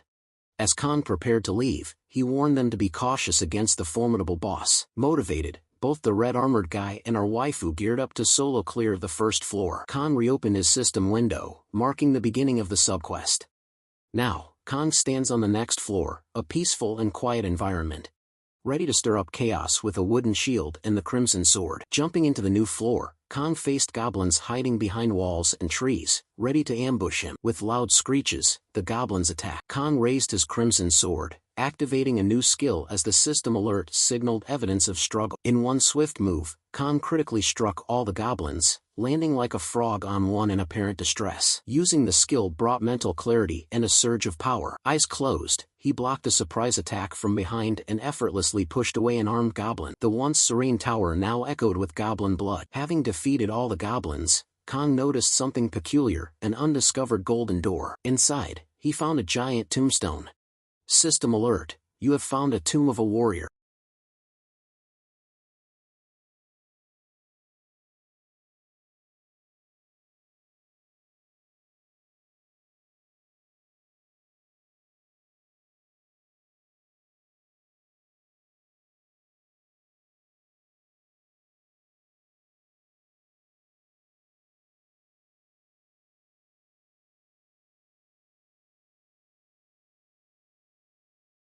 As Khan recoiled in shock at the startling sight, a system alert pierced the air. You have discovered the warrior's grave. Positioned before the ancient tomb, another notification materialized. Your intelligence has been permanently increased. Khan, standing in awe, absorbed the newfound knowledge. Gently tapping the time-worn tomb, Khan shielded his eyes from the intense yellow light that radiated from within. Out of the brilliance emerged a cute white ghost adorned with a red scarf, greeting Khan with an irresistibly charming smile. Bewildered by the unexpected encounter, Khan barely had time to process the spectacle before the white ghost hurriedly retreated to the tomb, bidding a fond farewell. A purple question mark materialized above Kang's head, symbolizing his complete confusion regarding the unfolding events. Unfazed, Khan tapped the tombstone once more, only to be surprised as the white ghost reappeared briefly, darting back into the tomb with astonishing speed. Frustration etched across his face. Khan, now extremely annoyed by the ghost's whimsical behavior, appeared on the verge of violence. Finally, Khan touched the tomb once more, and the innocent ghost began to emerge slowly from the grave. Suddenly, in a swift motion, Khan seized the white ghost, causing it to tremble in fear at the unexpected turn of events. Khan, driven by frustration, squeezed the life out of the white ghost, causing it to quickly deflate in his grasp. Despite Kang's firm grip, the cute ghost managed to break free and flew out of his hand, visibly annoyed. It boldly declared that Kang was unworthy of the ghost's quest. Finally, the cute ghost decided to unveil its origin story, disclosing that it was once a player like Kong. Now, however, it was trapped in a ghostly form within the confines of this tomb. With mischievous delight, the ghost teased Kong,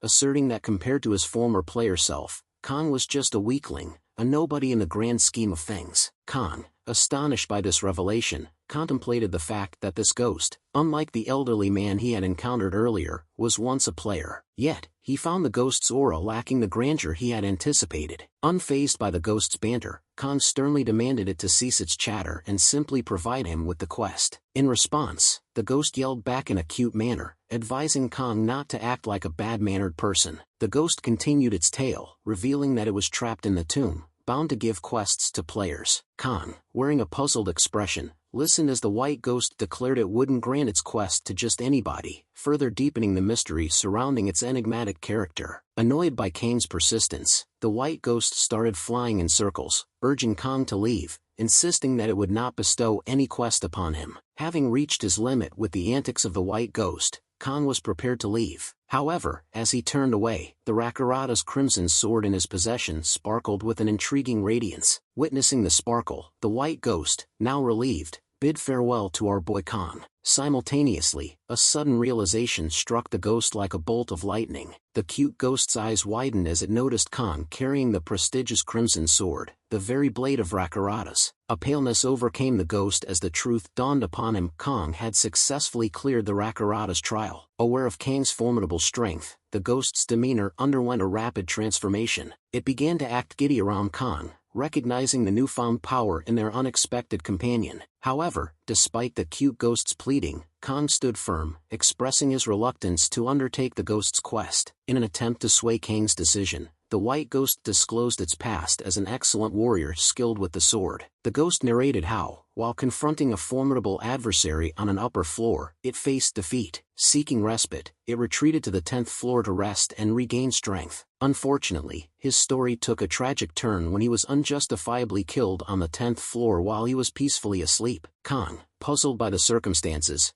questioned how a mighty warrior could be assassinated on the 10th floor. This inquiry, however, only managed to annoy the cute little ghost. Fuming with anger, the cute ghost declared that only death would satisfy his thirst for revenge. As the ghost concluded his intense monologue, Kong shifted his attention to the wooden door in front of him. Upon entering, Kong found himself confronted by a horde of goblins, all clad in armor and armed with weapons and shields. Adopting a stylish pose, Kong charged his magical bow and arrow, preparing to face the goblin threat. With a single well-aimed arrow, Kong unleashed an electric shock that electrified all the goblins in the room. Undeterred, Kong charged towards another goblin, brandishing his sword and striking the creature with a powerful blow. At this point, Kong, seemingly not taking the encounter seriously, toyed with the poor goblins, displaying his superior prowess in the face of their feeble attempts. Kong, having had enough of the goblin confrontation, decisively launched another arrow into the midst of the remaining foes. The remnants of the defeated goblins now lay scattered on the floor, victims of Kang's merciless onslaught. Perplexed by Kang's decision not to finish off the incapacitated goblins, the white ghost expressed surprise, questioning Kang's motives. Curious about Kang's intentions, the ghost inquired if Kong was attempting to acquire a new skill. In response, Kong affirmed his pursuit of skill development. Challenging Kong, the cute ghost, sensing Kang's growing seriousness, asserted that obtaining a skill of that nature was an impossible feat. The ghost, flaunting its experience, circled around Kong, boasting that it had reached the 85th floor without acquiring skills similar to Kang's pursuits. Seizing the moment, Kong grabbed a goblin and proposed a bet to the ghost. If Kong failed to obtain the skill he sought, he would become the ghost's puppet and follow its commands, even to the point of death. In response to Kang's bold challenge, the ghost emitted a somewhat nervous sigh, surprised that a newcomer to the tower dared to challenge its authority. Demonstrating confidence, Kong and the ghost formalized the bet. If the ghost lost, it pledged to share all information with Kong, removing any withholding of knowledge. Sporting a confident smirk, Kong warned the ghost not to renege on the agreement, emphasizing the importance of keeping one's word in their unusual wager.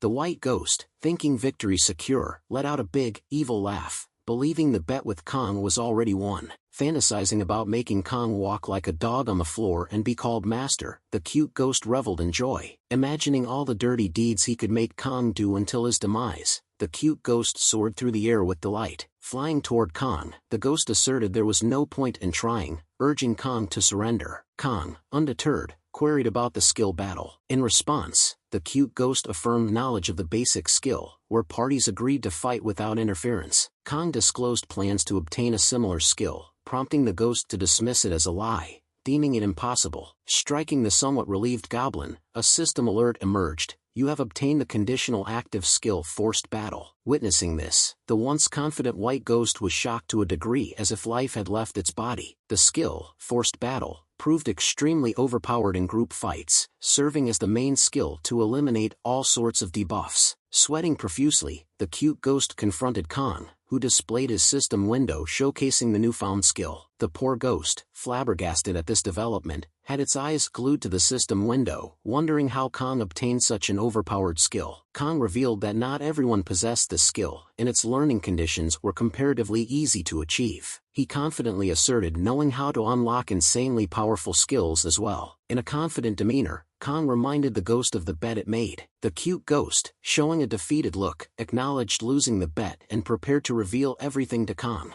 Admitting Kang's victory, the ghost disclosed that, unlike other NPCs in the tower, it had no story restrictions, allowing it to share any information with Kong. Kong, with a bold face, instructed the ghost to cut the crap, emphasizing that its job was to properly answer questions and nothing else. Visibly angered by Kang's assertiveness, the ghost clearly did not appreciate being talked down upon. Maintaining superiority, the white ghost informed Kong that Forced Battle was a good skill, but queried if he knew the skill Leap. Confidently, Kong replied, "Yes, I know, but you don't have to learn Leap, just learn Large Leap." Surprised, the ghost asked, "What's Large Leap?" Kong scoffed, remarking, "Oh, so you never learned this skill, huh?" Visibly annoyed, the cute ghost admitted Kang's superior knowledge of skills but emphasized the importance of discoveries and rewards over skills. Curious, the white ghost questioned Kong about his actions. Kong revealed he was trying to discover a secret by removing bricks from the wall. A brick emitted a bright glow, triggering a system alert. You received a powerful premonition. Kong picked out the glowing brick, leaving the little ghost completely dumbfounded. Kang's detection skill reached about 20% proficiency as he discovered a hidden secret room. Examining the roof, he noticed several pointy spears, wondering if they were traps from goblins this time. The ghost warned Kong, cautioning that the traps were set up randomly and extremely difficult to break through. Advising Kong to give up and return, the ghost's words hung in the air. Kong first discerned the sequence of traps, arrow traps followed by a pitfall trap, culminating in walls that guarded the treasure chest reward. Taking the on-your-mark stance, he emitted a powerful blur aura, leaving the cute ghost shocked. In a whoosh, Kong disappeared in a single instant, a force that even blew away the white ghost. Already in the air, Kong skillfully sliced through a multitude of arrows with his sword. With agility akin to the Prince of Persia, Kong ran swiftly, executing a wall run to evade the pointy spears. Landing gracefully, he wasted no time, rushing forward at maximum speed. The poor ghost, dumbfounded once again,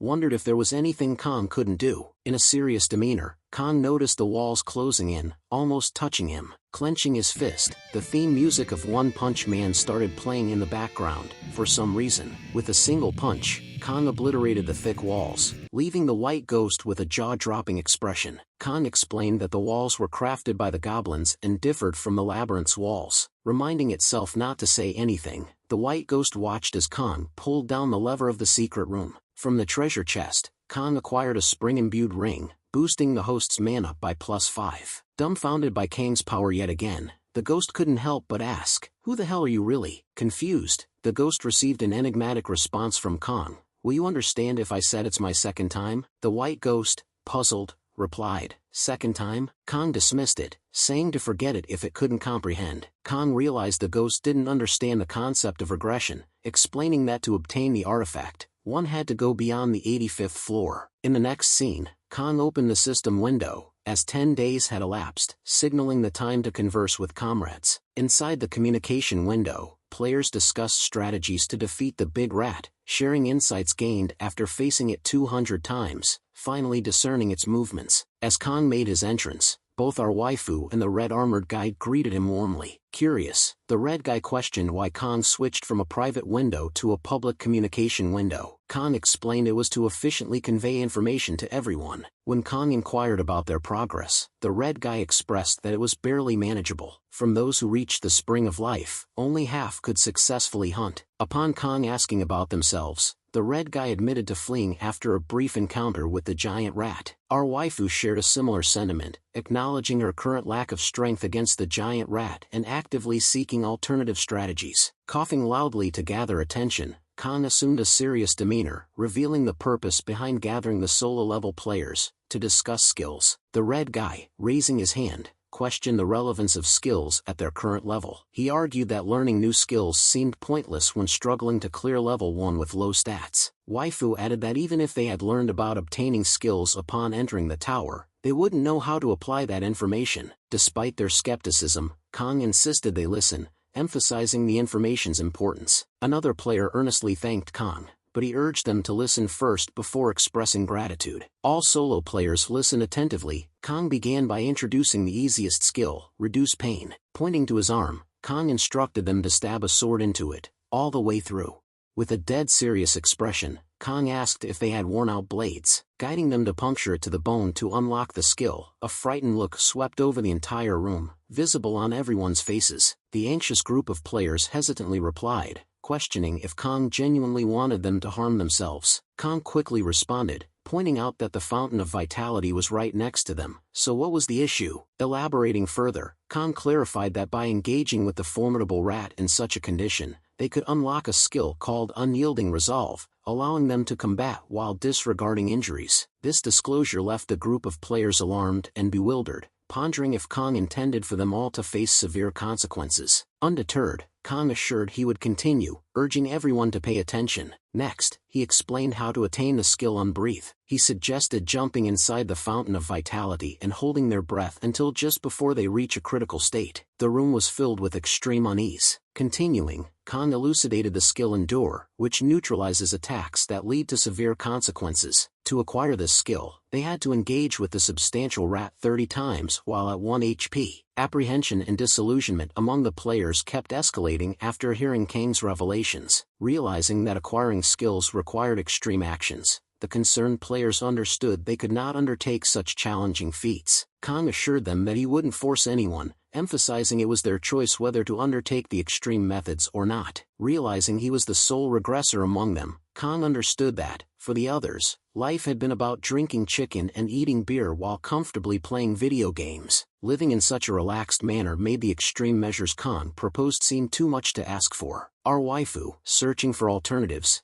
asked Kang if there really was no other method. Kang regretfully replied, "No, I'm sorry, but there isn't." Even the red-armored guy and our waifu displayed disbelief, a reaction Kang noticed in an instant. With a sigh, our waifu and the red guy agreed to give the insane methods a try, shocking the group of players behind them. Protesting, they asked if the two were crazy and questioned the authenticity of the information. "What if all this is just a lie?" they exclaimed. Both of them, visibly frustrated, replied, "Why would he suggest that? He's managing everything perfectly on his own, and you guys have already benefited from Kang's fighting strategies too." This left the other group of players in a state of discomfort, but Kang was genuinely pleased after hearing such heartfelt responses from our waifu and the red guy. The red guy expressed his willingness to try acquiring the Unbreathe skill. Kang cautioned him, assuring he would be fine if he exited as soon as he saw the system window. The group of apprehensive players were astonished by the red guy's readiness to undertake such a task. As Kang bid his farewell, he encouraged them to work diligently, promising to share information about other skills when they were prepared. As he returned to the tower, Kang noticed the white ghost in front of the system windows,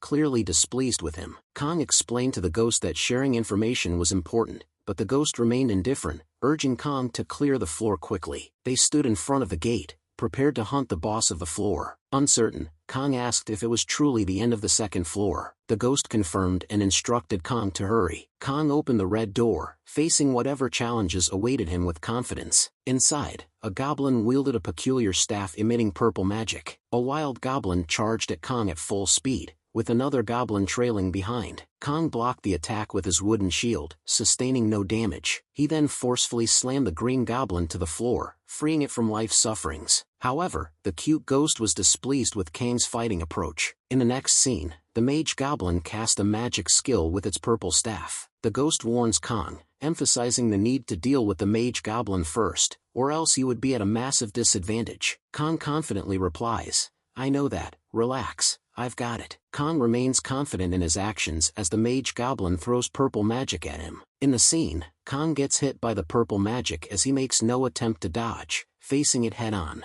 Resulting from this, Kong shuts his eyes, enduring the effects of the purple magic. Upon opening his eyes, he finds himself in a different place, surrounded by the corpses of zombies. All the zombies crawl towards him, blaming Kong and trying to make him feel guilty. Kong, enveloped in a red aura, remains unfazed by the words of the accusing zombies. Looking back, Kong notices the zombies already climbing on him, and to his horror, he sees our beloved waifu dead and covered with injuries. She asks why our boy didn't come to save her, leaving Kong somewhat frightened. While crying with sorrow and regret, our waifu asks, "Why did you leave me alone to die?" In the next scene, a tsunami of zombies engulfs our waifu. The tsunami now approaches Kong, ready to swallow him too. Kong appears to have given up as he is drowned within the pile of zombies. Suddenly, Kong opens his eyes and confidently declares, "Sorry, but this kind of nonsense doesn't affect me at all." The cute white ghost absorbs Kong as he is seen being enveloped by the purple magic. The mage goblin is seen amplifying the power of his spells. Kong is muttering something from within the purple spell, which is not quite audible. Angry, Kong opens his eyes and says, "Get lost now." Kong raises his crimson sword,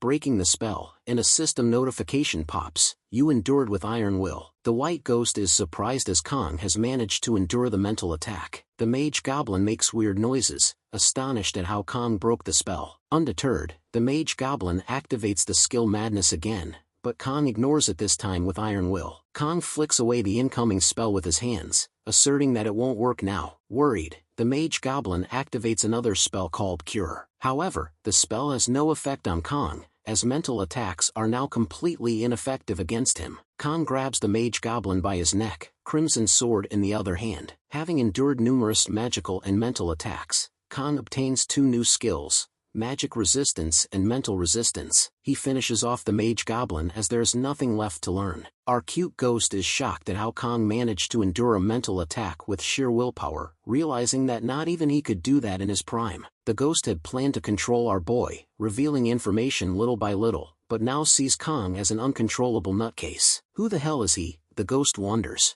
After emerging victorious against the second-floor boss, Kong acquired a mana increase potion of low grade, bestowing a permanent boost of 10 units to his magical reserves. As he descended to the 3rd floor, Kong added a rudimentary thief's tool to his inventory, capable of disarming any trap with its humble yet effective design. The cute ghost displayed visible annoyance, yet Kong, unperturbed, consumed the mana-increasing potion, anticipating sustained enhancement in his magical prowess. Navigating to the 3rd floor prompted a system alert, urging Kong to defeat the upcoming boss for further progression. Initially, Kong ventured to the old man's shop, harboring aspirations of swift financial gains. The cute ghost found amusement in Kang's interaction with the grumpy old man, who acknowledged Kong accepting the ghost's quest with an audible display of laughter. The old man cautioned Kong about the cute ghost, branding it a bothersome nuisance, advising not to let its influence sway him. A heated confrontation ensued between the white ghost and the old man, facing off in a clash of opposing viewpoints. Kong sighed in exasperation, witnessing the senseless altercation between the 2 NPCs. The escalating skirmish abruptly halted with the resonating sound of numerous weapons cascading to the ground. Intervening, Kong instructed them to cease their argument, diverting his attention to unloading an abundant inventory of weapons for sale. In a transactional exchange, Kong opted to acquire studded gloves, strategically enhancing his attack capabilities by a noteworthy increment of 2. Additionally, he invested in a bronze shield boasting a formidable defense rating of +5,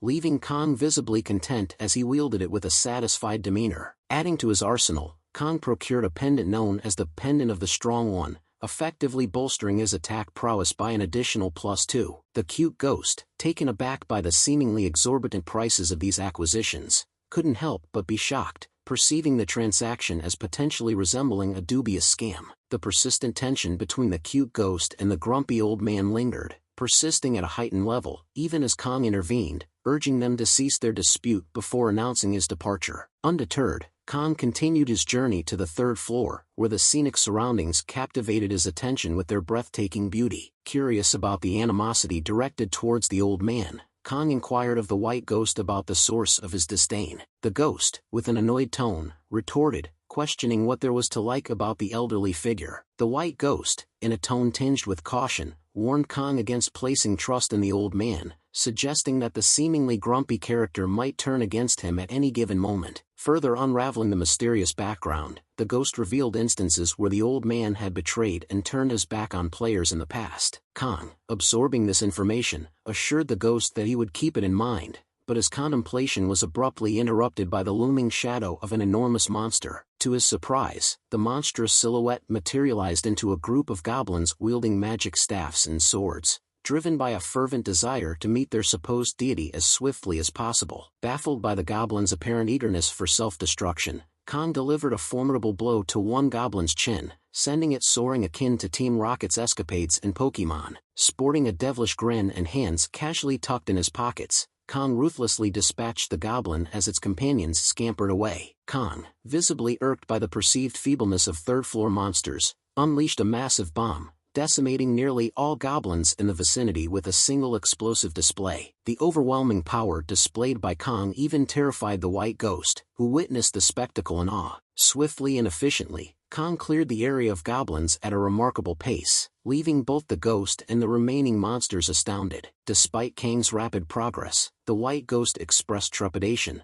questioning the sensibility of such haste. Kang, undeterred, justified his actions by claiming to be fulfilling a quest, Rakarada's mandate to exterminate all monsters on the second and third floors. Intrigued yet puzzled, the ghost inquired about the nature of this quest, only to discover that it hadn't received a similar mission despite completing Rakarada's trial. Meanwhile, Kang nonchalantly brushed off magical attacks from goblins, treating them like mere nuisances. The white ghost, utterly flabbergasted, witnessed Kang's sudden recollection and posed a query about his familiarity with the apostles' contract. In a grave demeanor, the ghost acknowledged that it appeared Kang had been offered an apostles' contract by the god of death. Seating itself atop Kang's head, the cute ghost contemplated where to commence the elaborate explanation. Whirling around Kang, the ghost asserted its right to divulge information, emphasizing its state of being already deceased and tethered to the tower by magic. Unveiling the tower's origin, the ghost narrated the Grand Mage's struggle in creating it and the subsequent revelation of his plans to the gods. The tower, a conduit to the abyss, beckoned countless warriors to brave challenges and life-threatening battles orchestrated by the gods. This elaborate scheme would culminate in their premature demise, a spectacle relished by the entertained gods who wholeheartedly embraced the concept. With fervor bordering on obsession, all the gods eagerly endorsed the mage's endeavor, allocating significant time to craft this labyrinthine tower. Seated deep within the tower's recesses, the gods meticulously scrutinized entrance,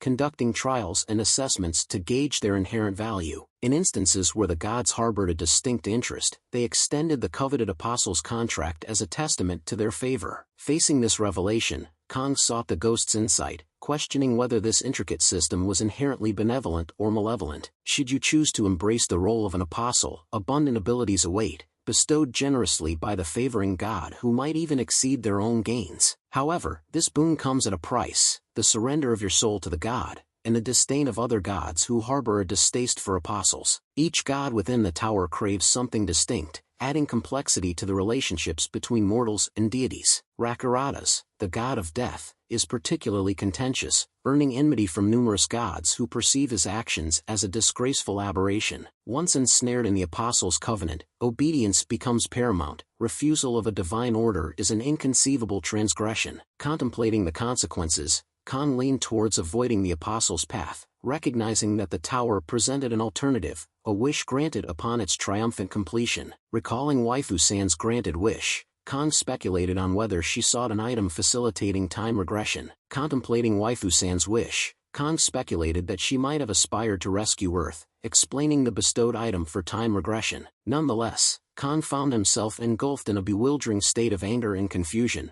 grappling with the inexplicable discrepancies that eluded comprehension. Mulling over the devastating events on Earth, Kang pondered whether Waifu San aimed to extend her salvation to her homeland.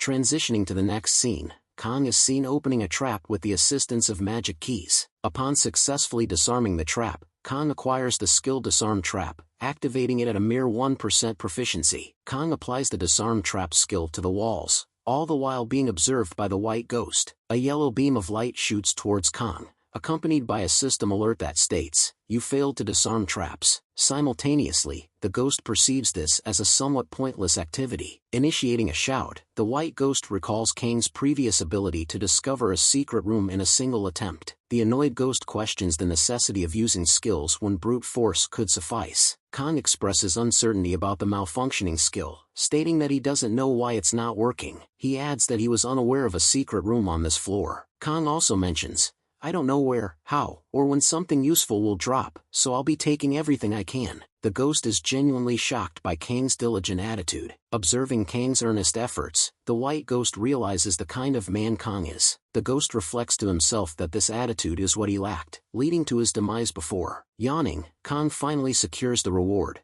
and the proficiency of the Disarm Trap skill increases to 7%. From the secret room on the 3rd floor, Kang obtains a twisted ring that boosts strength by 3. Kang, having defeated all the goblins on this floor, leaves behind a mountain of their lifeless bodies. Now, the only challenge that remains is the boss of the 3rd floor. Maintaining a positive attitude, Kang stands prepared to confront the boss. The white ghost reminds Kang, "It's a goblin floor, you know what boss comes next." Kang confidently responds, "Yes, I know." Entering a beautifully adorned room marked with stones, Kang and the white ghost feel a strong wind as they approach the boss. The boss goblin lets out a loud screech, its long fangs and saliva dripping from its mouth. A system alert announces, "Goblin Chieftain appears," as the formidable boss roars loudly. Without wasting any time, Kang draws his crimson sword and charges directly at the boss. Utilizing his magic staff, the Goblin Chieftain activates a powerful wave. Evading the powerful attack from the boss, Kang sprints sideways, remaining unscathed. Rushing towards the boss, Kang swiftly activates another wave in quick succession. To counter the boss's incoming attack, Kang takes out his own magic staff while in full sprint. Activating the skill Confusion, Kang disarms the boss and makes it levitate in the process. As the Goblin Chieftain is enveloped in the skill, it emits weird and uncomfortable noises. With another swing of the staff, Kang deals more damage to the boss. The boss goblin is visibly angered after receiving a series of blows from Kang. The goblin boss unleashes its full force, attempting a powerful swing at Kang. However, Kang swiftly disappears from the range of the goblin's attack. From Kang's perspective, the staff seems to approach him at an incredibly slow speed, allowing him to gently poke the boss's attack. The goblin alters its attack pattern, launching a horizontal slash. Kang effortlessly dodges this attack by leaping high into the air. On his descent, Kang lands a deadly blow on the Goblin Chieftain,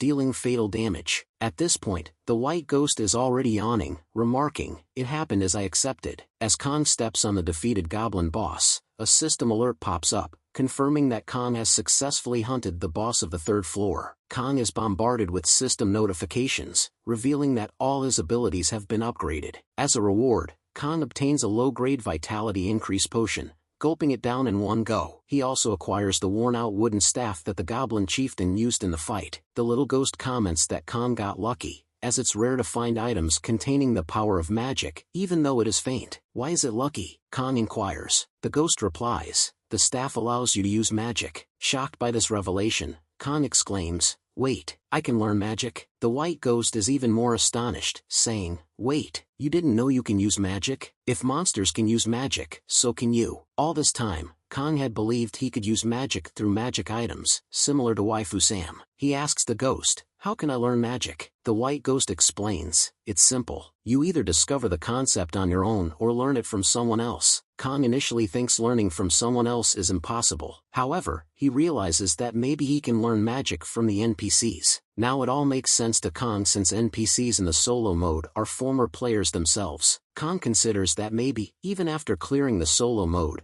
Waifu-san might not have found an NPC to learn magic from. Dismissing the thought of learning magic now, Kang is urged by the cute white ghost to hurry up and move on to the 4th floor. Kang intervenes, suggesting that before that, he should go to Rakurata's to receive the prize. Opening the system window, Kang notices the 3rd floor clear award, level up rewards, and other prizes. However, he starts sweating when he realizes there's no notification for the secret room clear award. He believes something is hidden on the 3rd floor. EHH, screams the perplexed white ghost in shock. The ghost asks Kong, "You already defeated the boss and got the secret room award? Could there be 2 secret rooms?" Observing the goblin markings drawn on the walls, Kong wonders if there could indeed be 2 secret rooms. Kong asks the ghost if it knows about this secret room, but the ghost replies that it couldn't even find the first secret room, let alone a second one. As Kong continues to observe, he notices something peculiar about the nature of the paintings on the wall. He realizes that the wall paintings are all looking at the same place. Activating the skill disarm trap on the point where all the goblins were facing in the wall, Kong investigates further. As a result, Kong discovers a huge hole inside the boss battle room. The white ghost is dumbfounded and asks, "How did you do that?" Kong answers that the walls seem to be made of the same material as goblin traps, so they broke. As Kong looks inside, he wonders what in the world the goblin hid so deeply. Inside, there's a faint brown-colored goblin resting in a giant chair. A system alert declares, "You have encountered the previous goblin lord, Hageha." Kong is amazed,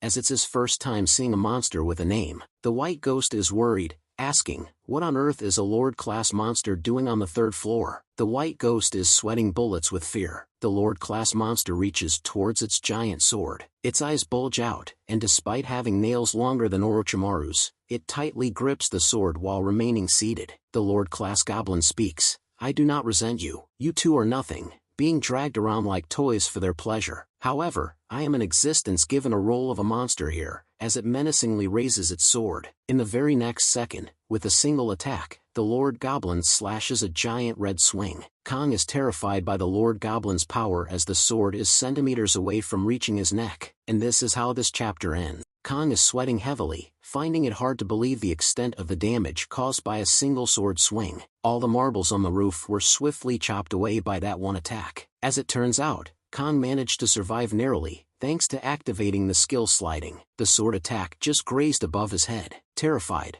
Kong loudly wondered, "How can a single strike be so powerful? Without sliding, I would have been dead by now." In the midst of his thoughts, Kong realized that the Goblin Lord Hokage was about to unleash another attack. The Lord Goblin Hokage was gearing up for yet another potentially devastating attack. Left with no alternative, Kong boldly rushed towards the Lord Goblin Hokage, brandishing his crimson sword at him.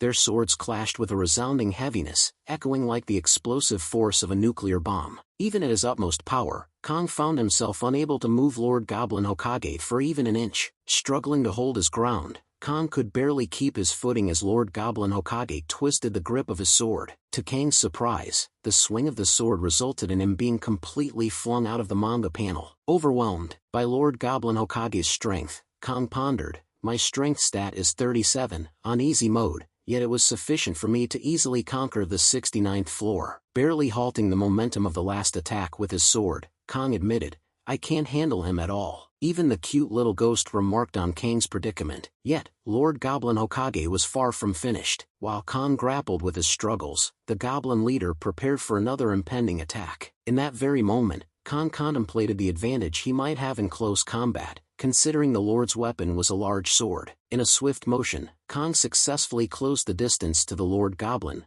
both combatants poised for an impending clash. Praising Kang's initiative, Lord Goblin Hokage remarked, "Not bad, but do you think the idea that just crossed your mind has never actually been attempted before by anyone?" A system alert blared. Lord Goblin Hokage initiated a powerful attack. The proximity Kong had closed using the sliding technique was now a perilous situation leading to his potential demise. With a frustrated sigh, Kong exclaimed, "Damn it." Yet, a devilish smile graced his lips just as the impending hit was about to land. The impact of the Lord Goblin's formidable attack struck Kong forcefully. Another system alert chimed in, "You received an intense blow. All movements will be slowed for 10 seconds. Never before in the story had our main protagonist endured such a relentless thrashing after regressing. With his movements slowed, Kang's legs felt noticeably heavier, adding to the challenge he faced. Realizing he was at a disadvantage, Kong thought in frustration, "Damn it, I can't even retreat in this state. I have to endure this for 10 seconds. And so, the countdown commenced. 10 seconds. Despite the odds, Kong pressed forward, heading straight for the head of his adversary. Aware that dodging was not an option, Kong activated his counter ability, ensuring that his opponent's attack would be met with an automatic counterattack. The clash of their swords echoed as they collided in a battle of strength and resilience. The Lord Goblin cast a menacing gaze at Khan. With just 5 seconds until the movement debuffs end, Khan prepared. Ignoring the ticking clock, the Lord Goblin Hokage initiated another attack. Struggling, Khan could barely keep his eyes open. In a move like the Matrix, Khan narrowly dodged the attack. Only 3 seconds remained until the movement debuff lifted. But, unlike the Matrix, Khan lost his balance and fell. Khan looked up, spotting a giant sword falling down. Khan activated the skill slide,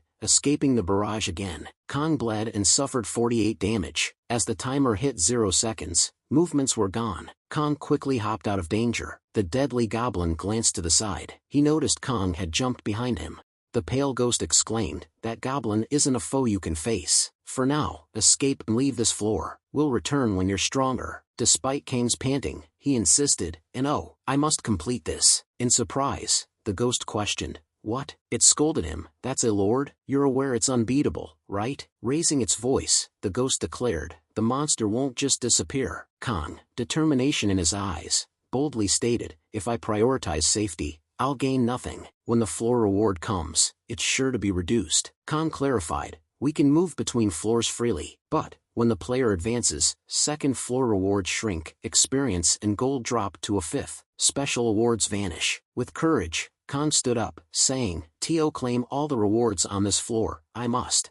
With newfound courage, Khan rose to his feet, declaring, "So, in order to secure all the rewards on this floor." The white ghost, now worried, shouted, "You are too arrogant and reckless. You have always been careful so far, but now you want to challenge him?" Khan responded, "I have no idea what you are talking about. Everything I have done so far was to create this situation." He continued, "I do not care about survival because I am just doing it to increase the risk of the challenge as much as possible." Our fearless Khan, devoid of fear, and the system notification now understood Kang's intentions. A system alert declared, "You are now facing an opponent against whom victory is impossible." Despite this, your mind remained unwavering, and your fighting spirit soared. Your will increased, and all stats were boosted. You would not waver during battle, equipped with eyes that could detect your opponent's weak points. Confidently, Kang believed the third floor would not present an enemy impossible to defeat. There's definitely a way to handle this. As Kang contemplated, he noticed that the Lord Goblin still hadn't descended from his throne. The ghost also caught on to Kang's realization, the Lord Goblin lacked legs. Kang concluded that the Lord Goblin couldn't get off the throne, giving them a chance. Acknowledging Kang's bravery, the Lord Hokage Goblin respected his refusal to retreat. "So, from now on,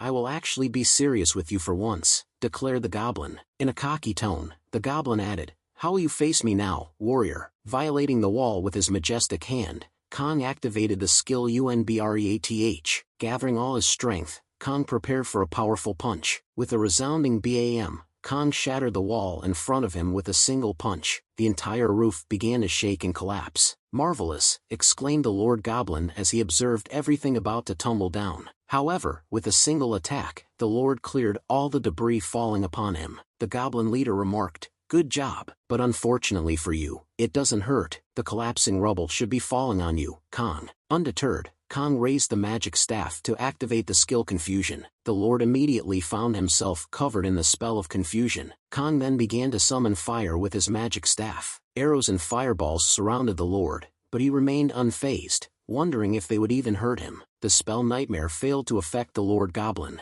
The Lord Goblin Hokage swung his sword, asserting, "However, you cannot hurt me like this." With a powerful roar, the Goblin Hokage swung his sword once more. The extremely overpowered Lord Goblin Hokage was shocked as Kang's attack penetrated his chest. Thrusting his sword deep into the Goblin Lord's back from behind the throne, Kang left the formidable adversary baffled at how he survived the falling roof. Menacingly, Kang touched the throne and activated the skill, Forced Battle. Drawing his arrow, Kang became immune to all attacks except those from the throne. Upon touching the throne, Kang felt the skill Forced Battle activate between him and the throne. As a result, the Lord Goblin went flying away with his throne. The Lord laughed out loud, exclaiming, "Ha, ha, you are able to use skills in that manner. Impressive, O warrior." The Lord expressed gratitude to the gods, loudly screaming that this was his final battle with Kang. And with that, my friends, the chapter ends. Also, for the next part, be sure to like and subscribe.